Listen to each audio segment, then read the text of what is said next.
بسم اللہ الرحمن الرحیم۔ السلام علیکم ورحمۃ اللہ وبرکاتہ۔ میں ہوں آپ کا میزبان ملک محمد انصر اور آپ دیکھ رہے ہیں وائرل ڈیرا ٹی وی۔ ناظرین، آپ کو سعودی عرب کی خبر سے آگاہ کرتا چلوں کہ سعودی عرب نوکری جائے گی، معاوضہ بھی نہیں ملے گا، ملازمین ہوشیار۔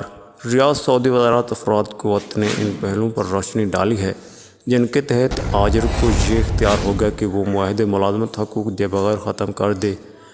عرب میڈیا رپورٹ کے مطابق وزارت افرادی قوت کا کہنا ہے کہ درجہ ذیل وجوہات کے سوا آجر کسی اور صورت میں اجیر کو انتباہ یا معاوضہ دیے بغیر معاہدہ منسوخ نہیں کر سکتا۔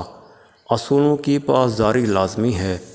وزارت نے بتایا کہ اگر اجیر نے ڈیوٹی کے دوران اپنے کسی سربراہ یا انچارج اجر پر ہاتھ اٹھایا یا کارکنان میں سے کسی ایک پر حملہ کیا تو ایسی صورت میں حقوق دے بغیر اجیر ملازم کو نکال سکتا ہے۔ ذمہ داری ادا نہ کرنے، جان بوجھ کر ہدایات کو مسترد کرنے کی صورت میں بھی ورکر نوکری سے جائے گا۔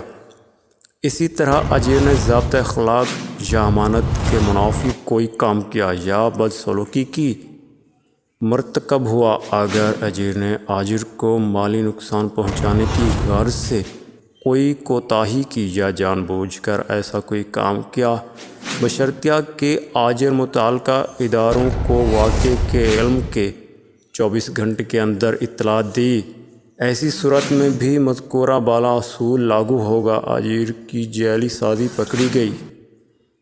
جائے اجیر 1 سال کے دوران 30 روز سے زیادہ بلا وجہ غیر حاضر رہے یا مسلسل 15 روز سے زیادہ ڈیوٹی پر نہ آئے، تب بھی انہیں معاوضہ نہیں ملے گا۔